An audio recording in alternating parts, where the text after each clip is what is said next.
أنا متنكرك عامل علشان أفتش شركتي بنفسي، ولما دخلت كافيتيريا الشركة لقيت إن أكل العمال كله خضار بس، ومفيش ولا عامل اتجرأ يعترض. باستغراب سألت الطباخ ليه مفيش غير خضار، لكن الطباخ بصلي باحتقار وقال لي امشي من هنا. اتعصبت جدا، ولما كنت هتخانق معاه زميل شدني بسرعة بعيد. بعد ما قعدت كل ما أفكر أكتر أغضب أكتر، بس العمال كانوا واخدين على الوضع. كلهم قالوا لي بلاش تعمل مشاكل، وإنهم شغالين هنا بقالهم سنين ومشافوش لحمة في وجباتهم. الكلام ده وجع قلبي، وقررت أحقق في الموضوع ده للآخر. في اللحظة دي راجل لابس شايك ماشي ناحيتنا، كان مشرف الشركة. الطباخ على طول قدم له أكل فخم. التمييز الواضح ده ولعني غضب. جريت تاني علشان أواجه الطباخ. الطباخ قال إن العمال اللي في المستوى الواطي ما يستاهلوش ياكلوا لحمة، والمشرف هددني وقال إني ما عنديش حق أزعق له. كل الناس قالوا لي بلاش تزعل له، بس المشرف اتغرى أكتر. فجأة راح مشاور على عامل وقال له يناديه بابا، ولو عمل كده هياخد ورق فراخ. العامل علشان ما يخسرش شغله اضطر ينفذ. لما شفت المنظر ده غضبي وصل للآخر. جريت عليه وبسطت المشرف بالقلم على وشه.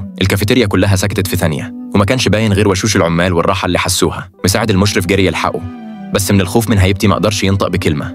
المشرف وهو متبهدل ومتحرك دمه قال إنه هيتصل بالمدير ويطردني. في اللحظة دي المدير دخل وهو قلقان، ومن غير ما يبص للمشرف أصلاً ركع على الأرض قدامي وقال مستر سميث أنا آسف، أنا قصرت، وكل الناس اللي شاركوا في اللي حصل هيتعاقبوا بشدة.